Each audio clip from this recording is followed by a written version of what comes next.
De volta aqui no Política Cruzada. Na terça-feira, o ministro da Educação, Abraham Weintraub, esteve no Senado Federal para explicar as novas diretrizes para a educação depois do bloqueio de 30% no orçamento das universidades públicas do país. O ministro da Educação foi categórico. Não haverá corte no orçamento das universidades e instituições federais. O que ocorreu, segundo ele, foi um contingenciamento.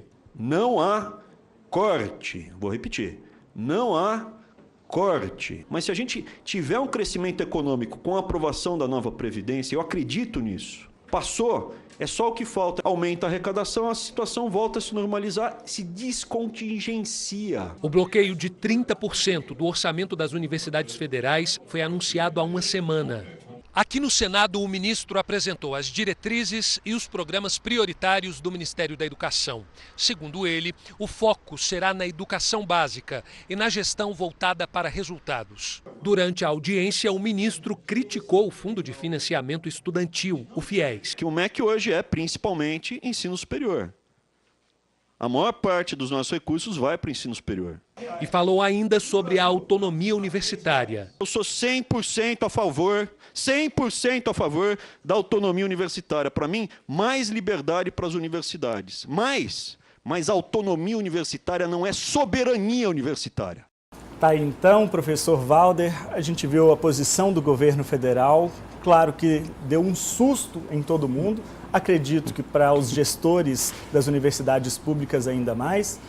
Mas ele mencionou, o ministro da Educação mencionou, que se a reforma da Previdência for aprovada e a economia brasileira voltar a caminhar, essa decisão pode ser revista. Ele até diz muito enfaticamente, não se trata de corte, se trata de bloqueio. Mas os impactos já começam agora, né? Sem dúvida alguma. O termo técnico realmente é bloqueio. O bloqueio significa que as universidades federais deixaram de ter acesso àqueles recursos aprovados através da Lei Orçamentária 2019. Não tendo acesso, eu não tenho como operar aquele recurso. Então, na verdade, na prática, isso aparece para todo mundo como um corte. Sim. Agora, isso não foi feito no orçamento inteiro, isso foi feito na parte das despesas discricionárias. Aquilo que são despesas obrigatórias, folha de pagamento, por exemplo, não foi afetado. Que é a maior parte. Que é a maior parte. Discricionar, essa parte que foi afetada é exatamente aquela sobre a qual a universidade tem gestão. É através desses recursos que nós pagamos os nossos contratos, que nós compramos reagentes, nós compramos material de consumo, que nós fazemos manutenção, que nós fazemos limpeza, que nós garantimos a segurança, que nós temos a manutenção de todos os nossos equipamentos de laboratório e assim por diante.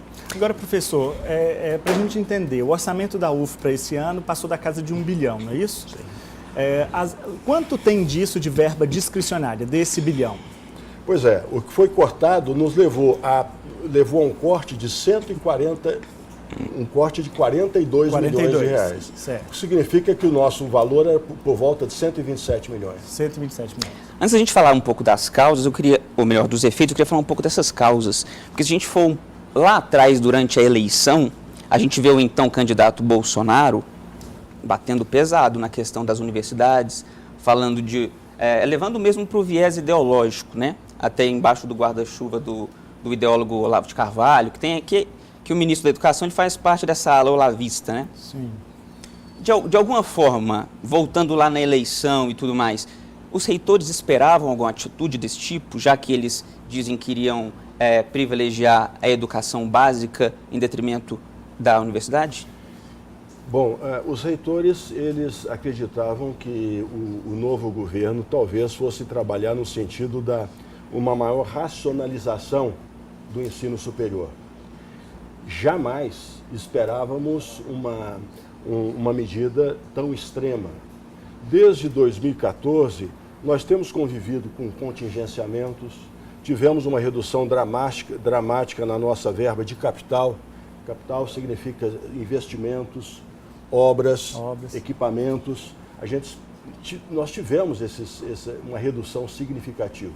E as universidades conseguiram se acomodar, embora com algum prejuízo, mas se acomodaram a esses contingenciamentos e a esses cortes. Agora, no momento que as universidades estão no limite. No momento que você corta... E nunca chegou a tamanho corte, né? Não, esse é absolutamente inédito no sistema.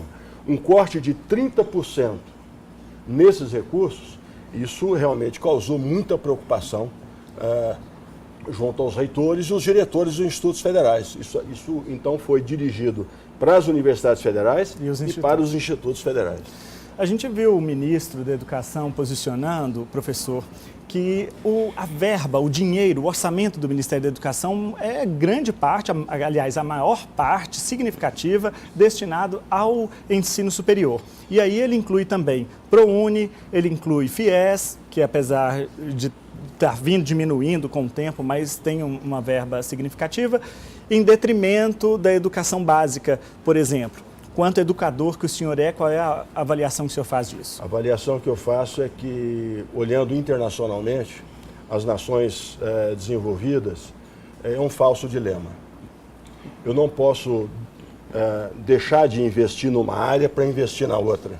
Eu tenho que garantir um investimento adequado, um investimento justo, do tamanho certo, tanto no ensino básico, no ensino fundamental, como no ensino superior. Aliás, o ensino básico, ele é de responsabilidade das cidades, dos municípios, né? O ensino médio é de responsabilidade dos estados. Então, eu creio que é um falso dilema. Nós não podemos prejudicar um para beneficiar outro. Porque a médio prazo, nós teremos uma consequência muito ruim para todo o sistema. O próprio ministro, ele divulgou que um aluno da Universidade Federal custa, em média, no Brasil, R$ 3.600, enquanto o Fundeb, ele destina, em média, R$ 3.200 para um aluno da educação básica. Mas dá para comparar dessa forma, sim? É uma comparação que não é... Aliás, só corrigindo, R$ 3.200 por ano o aluno do Fundeb.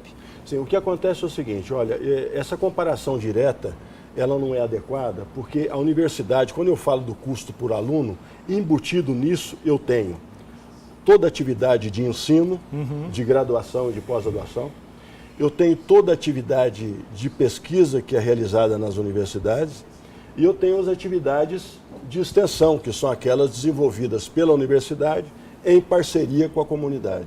Então, a universidade, ela exerce uma série de responsabilidades, de atividades que dá uma dimensão muito maior do que apenas a questão do ensino. Nós temos várias questões que estão relacionadas às atividades da universidade. Eu queria ouvir um pouquinho a opinião do senhor da origem disso tudo, porque se a gente voltar um pouquinho, a gente viu que inicialmente o corte de 30% seria só naquelas 3 universidades, por causa dos protestos, que o governo considerou exagerados e tudo mais. Depois veio a notícia de que o corte, o bloqueio vai se estender a todas as instituições. O senhor acha, qual é a avaliação que o senhor faz? Isso foi de fato uma retaliação? O governo está querendo controlar, diminuir a força das universidades federais para investir naquilo que ele doutrina, vamos dizer assim, não sei se eu posso nem usar essa palavra, mas doutrina lá na base, no ensino, no início? Os reitores, ontem eu estava em Brasília, e ontem os reitores estavam preocupados com essa questão desse bloqueio. E, de fato, não houve ainda uma interlocução direta entre a diretoria da Andifes, ou seja, a Andifes é a Associação Nacional dos Dirigentes das Universidades e Instituições Federais de Ensino Superior, e para que a gente possa entender qual é a motivação. Nos últimos dias, eles têm associado esse bloqueio com as dificuldades orçamentárias, dificuldades fiscais pelas quais passa o país, e apontando aí que após uma eventual aprovação da reforma da Previdência, isso seria revisto. O que acontece é o seguinte, vai chegar um momento em que os reitores não terão mais como fazer face aos seus compromissos. Compromissos de serviços terceirizados, não teremos mais condições de honrar licitações públicas. Isso vai provocar uma paralisia dessas instituições.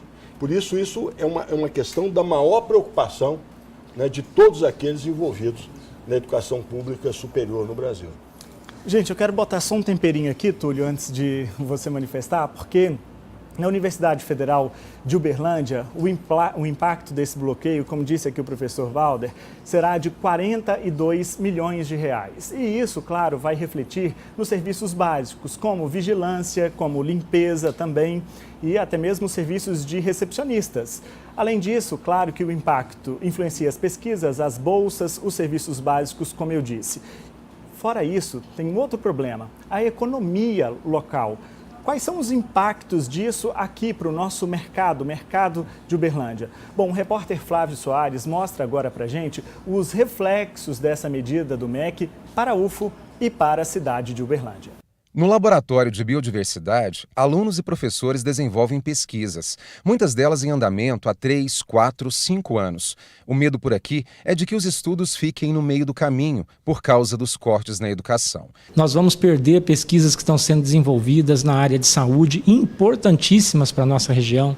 Pesquisas, por exemplo, como de leishmaniose, pesquisa de dengue, pesquisa de melhoria das condições bucais, de câncer de boca, pesquisas de condição de melhoria para nós, por exemplo, de aeronaves, de segurança de voo, pesquisas de biodiversidade e meio ambiente, como a qualidade da nossa água. O que acontece? Você paralisa uma pesquisa que vem sendo conduzida há 3, 4, 5 anos, às vezes por grupos de pesquisa que estão trabalhando há mais de 10 anos num determinado assunto. É uma perda irreparável, porque depois você não retorna esse conhecimento. Para quem é bolsista, a preocupação é ainda maior. É o caso da Isamara, aluna do doutorado. Ela saiu da Bahia para continuar os estudos e enfrentou muitas dificuldades até aqui. É um trabalho que é para a sociedade e graças à bolsa do doutorado, que eu me mantenho aqui na cidade. E, na verdade, nós estamos muito aflitos, não só pelas perdas das nossas bolsas, mas que outras pessoas não tenham as mesmas oportunidades que eu tive para conseguir chegar até aqui. Mais de 50% dos alunos da Universidade Federal de Uberlândia vêm de famílias mais pobres e precisam de apoio. A bolsa é uma forma de garantir a permanência dos alunos no ensino superior e nos programas de pós-graduação. Para o diretor de pesquisas da UFO, mudar essa realidade é como destruir o sonho de centenas de jovens. Esses guerreiros e guerreiras que chegaram numa pós-graduação, eles são aquele caldinho que saiu do funil. Ou seja, eles já passaram por várias e várias peneiras, então eles são os melhores que nós temos. Só que eles não têm famílias capazes de sustentá-los economicamente. Eles dependem dessas bolsas que têm um valor para o nosso governo irrisório. São bolsas de R$ 1.500 para um mestrando, bolsas de R$ 2.000 para um doutorando. Perto de concluir o mestrado e já com possibilidade de ir para o doutorado, Joyce foi pega de surpresa com a notícia que as universidades federais do país sofreram cortes, redução que atinge quem precisa da bolsa de estudos. O desejo de seguir em frente tem ficado cada vez mais distante. A minha única saída no momento seria ir trabalhar em uma outra área, né? Como uma das propostas que eu recebi de trabalhar de babysitter na Espanha. Ou seja, interromper a minha carreira científica, interromper a contribuição que a minha pesquisa pode ter para o Brasil, para ir trabalhar numa área completamente diferente. A Universidade Federal de Uberlândia anunciou o bloqueio do governo de quase 43 milhões de reais no orçamento deste ano. Isso depois de 4 meses do início da execução dele. Agora, nos próximos 8 meses, deve haver uma redução de 45% em despesas como limpeza, segurança e bolsas de auxílio aos estudantes. Segundo este economista, o dinheiro que deixa de ser aplicado atinge toda a comunidade universitária e a população, que depende dos serviços prestados pela UFO. A universidade contrata prestadores de serviços, contrata empresas locais para prestarem esse serviço. Então, isso chega para as empresas na forma de lucro e remuneração para os funcionários delas.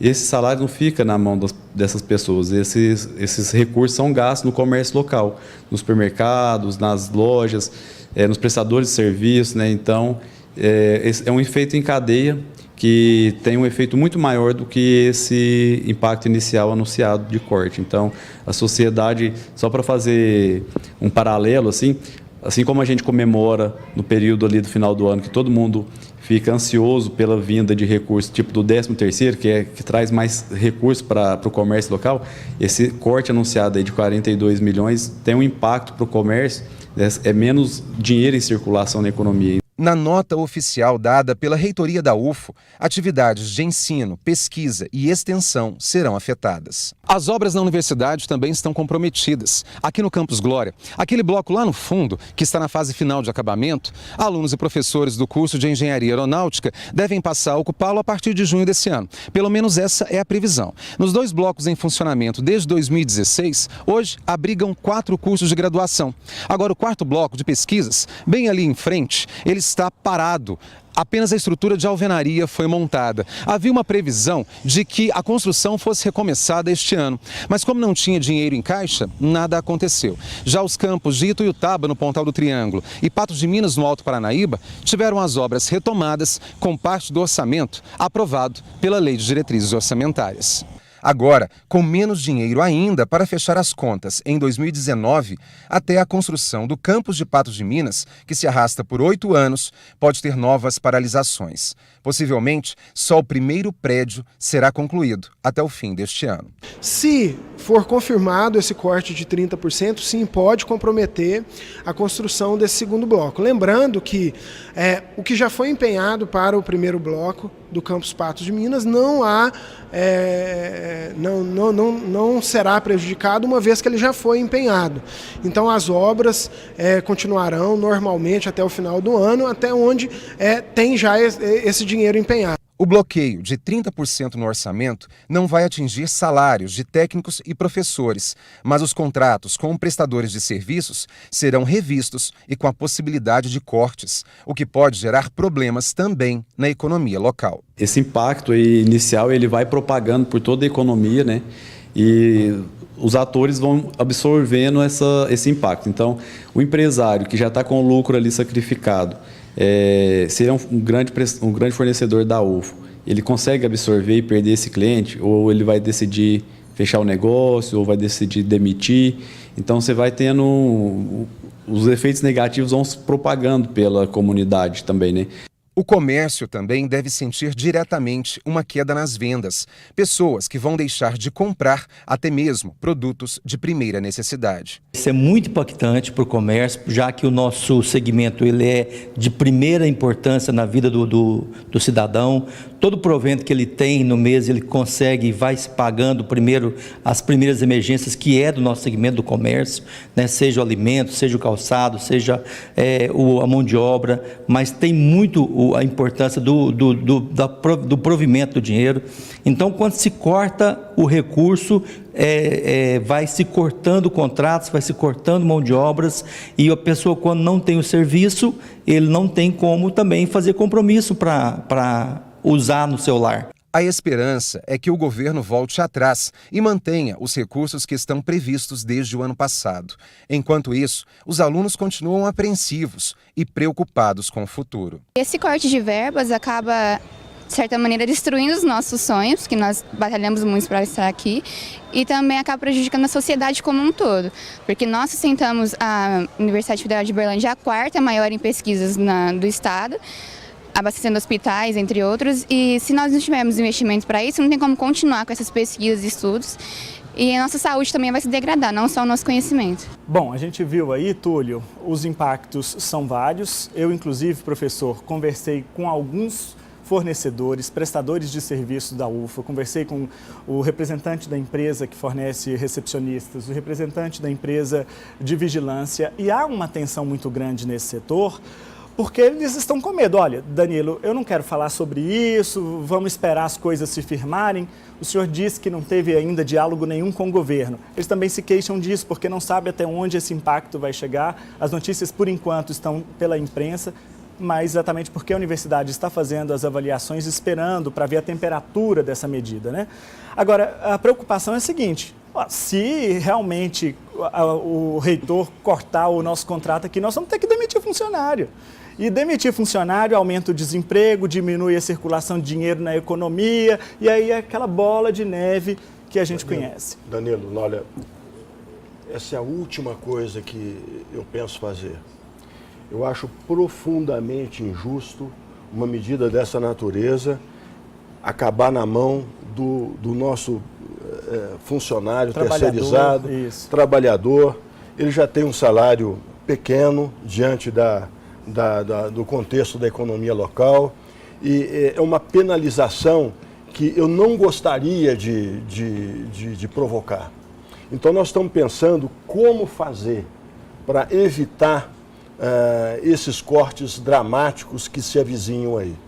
Eu, inclusive, tenho uma expectativa de que algumas ações estão sendo desenvolvidas junto aos parlamentares, junto a setores do judiciário, que isso possa trazer algum resultado, alguma sensibilidade por parte do governo na revisão dessas medidas. Porque realmente seria extremamente difícil. Agora, se nada acontecer, é como eu estava dizendo anteriormente, as universidades, não é só nossa, as universidades não terão como, porque não terá, o recurso, ele não existe, ele não estará disponível. Eu não posso nem fazer novas licitações. Então, é uma situação realmente que precisa de ser mitigada o mais rapidamente possível. Só comentando isso rapidamente, voltando no que a gente comentou antes da reportagem do Flávio, que esclareceu essa situação, o Uberlândia pode entrar nesse pacote de prejuízos, acredito eu, que meio de gaiato, digamos assim, porque o ministro da Educação, a priori, anunciou o corte em 3 universidades federais, por balbúrdia, né?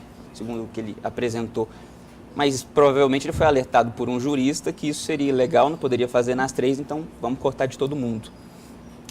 Isso vai um pouco no que o Danilo alertou, ou perguntou para o senhor sobre a questão da ideologia. Todo mundo sabe que a universidade realmente, o pensamento de esquerda prevalece, mas isso eu acho que tem que ser combatido no campo das ideias. O que esse governo está tentando fazer não seria trocar uma ideologia impondo outra e a um custo muito alto? Eu creio que as universidades no mundo inteiro, especialmente nos países que gozam do Estado democrático de direito, são locais de livre manifestação, claro, de qualquer lado, né? Então, nós não temos num país democrático como coibir essa ou aquela manifestação, né? Por outro lado, eu acho que o que o governo precisa reconhecer é a enorme contribuição social nas universidades federais espalhadas pelo Brasil inteiro. Isso não foi levado em consideração? Isso né? Parece que não está sendo levado em conta na intensidade necessária. Eu acho que é uma falta de reconhecimento das pesquisas que nós fazemos, por exemplo, na área da saúde, das pesquisas que nós fazemos... Mas o guru do governo contesta a vacina, reitor. Ele diz que a vacina não tem eficácia. Eu sou um cientista. Venho do meio científico, né? Eu sou membro da Academia Brasileira de Ciências e, portanto, eu não teria como apoiar nada que contrarie aquilo que a ciência tem apontado como segurança para a saúde, como segurança para as pessoas, né? Então, nesse sentido, eu creio que nós temos que valorizar a ciência. A ciência, ela tem garantido, inclusive, o aumento da idade mínima, da idade média das pessoas. Nós temos garantia de saúde para as nossas crianças, para os nossos velhos. Tudo isso através, exatamente, do desenvolvimento científico e tecnológico. Então, nós temos que valorizar a ciência, né? Então, as universidades têm sido, inclusive, penalizadas, não apenas dessa forma do bloqueio, mas vejam o que aconteceu com o CNPq, o que está acontecendo nesses dias agora com a CAPES, bolsas sendo cortadas, orçamentos para projetos de pesquisa sendo cortados, no estado de Minas Gerais com relação à FAPEMIG. Olha, é muita coisa que compromete o futuro, compromete a nova geração de pesquisadores, de professores, de pessoas para o mercado de trabalho formados com competência, num ambiente onde é um ambiente, como nós dissemos há pouco, um ambiente onde as ideias aparecem, surgem, são debatidas. Tudo isso tem um valor tremendo quando a gente pensa no futuro do país. O senhor acha que, rapidamente, Danilo, o senhor acha que a comunidade, fora da universidade, os cidadãos, a população, tem consciência desse trabalho feito dentro da UF? Bem, em parte. Se uma coisa positiva que essa crise está trazendo, a gente pode mencionar pelo menos uma coisa positiva, é que as universidades estão se abrindo mais, estão se mostrando mais, elas têm feito pequenos vídeos demonstrando aquilo que é feito no interior das universidades, têm ido em busca da imprensa, tem ido em busca das escolas, tem ido em busca dos parlamentares, tem ido em busca de todas as forças vivas da sociedade. Botou a cara na rua, né? Botou a cara na rua, ou seja, mostrou exatamente aquilo que ela faz, como é que ela funciona internamente, qual é o ambiente que os nossos estudantes encontram, exatamente para sensibilizar a sociedade. E vejam, Uberlândia, região, lutou muito no passado para que nós tivéssemos aqui uma universidade federal. Hoje a nossa Universidade Federal é uma universidade regional. Nós estamos lá desde o Pontal do Triângulo Mineiro, passamos por aqui, chegamos a Monte Carmelo e vamos lá no Alto Paranaíba, em Patos de Minas. Portanto, é uma grande instituição regional. Muito bem, chegou o momento de toda essa região, dos nossos parlamentares, dos nossos professores, dos familiares dos nossos estudantes, dos nossos ex-alunos defenderem essa universidade. Isso é um patrimônio do povo brasileiro. Não é patrimônio do governo, é um patrimônio do Estado, é do povo. Isso aqui é uma universidade pública, né? É uma universidade que está aqui para garantir o futuro das novas gerações. É impensável hoje a gente imaginar a economia de Uberlândia, a cidade de Uberlândia sem a UFO. E eu vou falar só de Uberlândia. Vou falar só de Uberlândia, mas eu sou lá de Patos de Minas, por exemplo. Quando a UFO chegou a Patos de Minas, foi uma felicidade, uma alegria muito grande para a sociedade. Imagine só uma cidade desse porte sem a UFO. O que seria?